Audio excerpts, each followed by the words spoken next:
lies. Look me in the face, tell me that you love me, even if it's fake. Hello everyone, welcome back to my channel commerce with Anjali Talwar. So आज हम नजर depreciation का last topic करने वाले हैं, जो कि है मेथड्स ऑफ रिकॉर्डिंग डेप्रिसिएशन। हम ऑलरेडी जो डेप्रिसिएशन चार्ज करने के मेथड्स है, देखो रिकॉर्ड करने के मेथड्स अलग है, चार्ज करने के मेथड्स अलग होते हैं। तो जो चार्ज करने के डेप्रिसिएशन है हम वो दो पढ़ चुके हैं। स्ट्रेट लाइन मेथड हम डन कर चुके हैं, रिटर्न डाउन वैल्यू कर चुके हैं। लेकिन आज जो हम टॉपिक करने वाले हैं वो है रिकॉर्ड कैसे करना है डेप्रिसिएशन को in the books of accounts.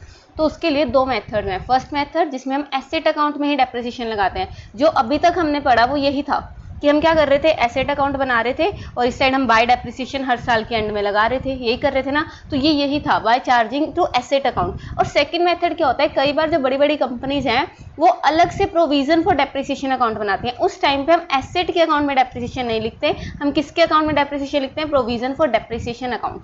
ठीक है। और जो जब सेल होती है एसेट की, सिर्फ उसी टाइम पे हम क्या करते हैं, जब सेल होगी सिर्फ उसी टाइम पे हम क्या करेंगे, अपने एसेट के अकाउंट में डेप्रिसिएशन लगाएंगे। कैसे, यहाँ पे देखो, यहाँ पे आ जाओ सीधा। कहता है एक्स लिमिटेड ने 1 अप्रैल को 2008 को परचेज किया सेकंड हैंड प्लांट 4 लाख का एंड इमीडिएटली 80,000 लगाए, 20,000 लगाए उसके इंस्टॉलेशन में, तो टोटल 5 लाख का क्या हो गया, प्लांट हो गया। 1 अक्टूबर 2011 को प्लांट जो ऑब्सोलीट हो गया और 2 लाख का बिक गया। डेप्रिसिएशन 10% लगाना है। ओरिजिनल कॉस्ट मेथड, देखो चार्ज करने का मेथड तो आपको दिया हुआ है ना कि ओरिजिनल कॉस्ट लगाना है कि रिटर्न डाउन लगाना है ना। सो अकाउंट्स क्लोज होते हैं 31 मार्च को। अब आपको कैसे नेसेसरी लेजर अकाउंट्स दिखाने हैं। एक तो provision for depreciation account maintain नहीं कर रहे तो मतलब एसेट अकाउंट में ही डेप्रिसिएशन जाएगा। और एक है कि provision for depreciation account maintain कर रहे हैं, और अगर मेंटेन कर रहे हैं तो डेप्रिसिएशन किस में जाएगा, प्रोविजन फॉर डेप्रिसिएशन अकाउंट में। इस बात का ध्यान रखना। एसेट अकाउंट में कब जाएगा, सिर्फ सेल के टाइम पे। किस टाइम पे, सिर्फ सेल। कैसे, देखो सबसे पहले तो देखो फर्स्ट क्या केस था, when provision for depreciation account is not maintain. तो उस टाइम पे बिल्कुल नॉर्मल क्वेश्चन होगा, प्लांट अकाउंट। 1 अप्रैल को हमने 5 लाख का प्लांट लिया 2008, तो 2009 की 31 मार्च को हमने क्या किया, डेप्रिसिएशन लगाया। 5 लाख पे 10% 50,000, तो 5 में से 50 गए, 4.5 लाख का क्या बच गया हमारे पास बैलेंस। अगले साल के लिए बैलेंस बीडी क्या हुआ, 4,50,000। अब जब साल खत्म हुआ 2010 की 31 मार्च को डेप्रिसिएशन लगाया, कितने का लगाएंगे, ये रिटर्न डाउन वैल्यू मेथड होता तो 4,50,000 पे लगता 45,000। ये कौन सा मेथड है, straight line. Straight line method में जो यहाँ डेप्रिसिएशन लगाया 50,000 वही तो लगेगा ना। तो बचे कितने, 4 लाख के हमारे पास प्लांट बची। जब 4 लाख आगे हम लेके आए तो डेप्रिसिएशन कितने का लगाया, वही 50,000 का, 3.5 लाख का। तो ये काम कब तक करना है, जब तक ये सेल नहीं हो गया। सेल कब हुआ, ये 1 अक्टूबर 2011। ठीक है, तो यहीं पे आगे तो 1 अक्टूबर 2011 कौन से वाले में आएगा भाई, 1 अक्टूबर आएगा 1 अप्रैल 2011 से लेके 31 मार्च 2012 वाले उसमें, है ना। तो उस वाले में तो 1 अप्रैल 2011 को मैंने बैलेंस लिखा 3.5 लाख, बाय बैंक अकाउंट से कितने का बिक रहा है, 2 लाख का। डेप्रिसिएशन कितने का लगेगा, 1 अप्रैल से 1 अक्टूबर, अप्रैल मई जून जुलाई अगस्त सितंबर, 6 महीने का। तो अगर 50,000 पूरे साल का लग रहा है तो 25,000 6 महीने का लगेगा। तो 3,50,000 की मेरे पास चीज़ थी, 25,000 का उस पर डेप्रिसिएशन लग गया, कितने की रहेगी, 3,25,000। 3,25,000 की चीज़ बिकी कितने की है, 2 लाख की। तो 1,25 का लॉस हो गया, स्टेटमेंट ऑफ P&L अकाउंट।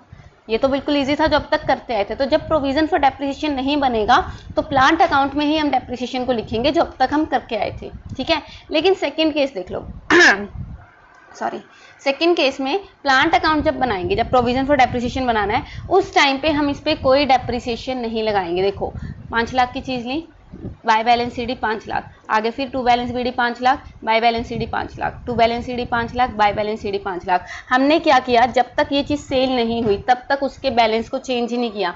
तो डेप्रिसिएशन कहाँ गया भाई, क्या ये वैल्यू नहीं कम हुई, बिल्कुल कम हुई। तो जो डेप्रिसिएशन लिखना है उसके लिए एक अलग से अकाउंट बनेगा, प्रोविजन फॉर डेप्रिसिएशन अकाउंट, समझे। तो 2009 की 31 मार्च को डेप्रिसिएशन लगेगा बाय वाली साइड, है ना, डेप्रिसिएशन बाय वाली साइड लगेगा ना, लॉस है हमारा, है ना। तो 50,000, समझे। तो टू बैलेंस सीडी 50,000, अगले साल 50,000 का तो डेप्रिसिएशन चल ही रहा है, अगले साल और कितना लग गया, 50,000 का। तो टोटल डेप्रिसिएशन कितना आ गया, 2 सालों का 1 लाख। अगले साल 1 लाख, 50,000 और लग गया तो 1.5 लाख क्या आ गया हमारा डेप्रिसिएशन। उससे अगले साल 1.5 लाख तो हमारा चल ही रहा था।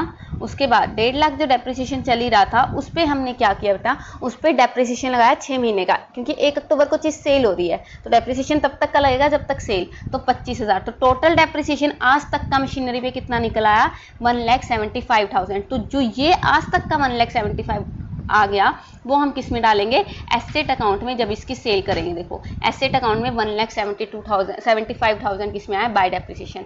चीज़ कितने की बढ़ी है, 5 लाख की, डेप्रिसिएशन कितने का लगा दिया, 1,75 का, है ना। तो जो चीज़ बची उसको हमने बेचा कितने में, 2 लाख में, तो 1,25 का लॉस हो गया। आ तो सेम वही गया, बस फ़र्क क्या है, इसमें हमने डेप्रिसिएशन इस अकाउंट में ना लगाकर अगले प्रोविज़न फॉर डेप्रिसिएशन अकाउंट में लगाया।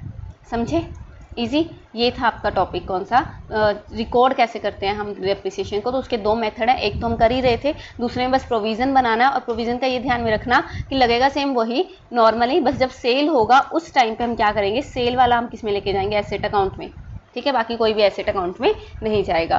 कीजिए इसको, मिलते हैं नेक्स्ट क्लास में with the next lecture. Thank you so much. Tell me pretty lies, look me in the face, tell me that you love me, even if it's fake.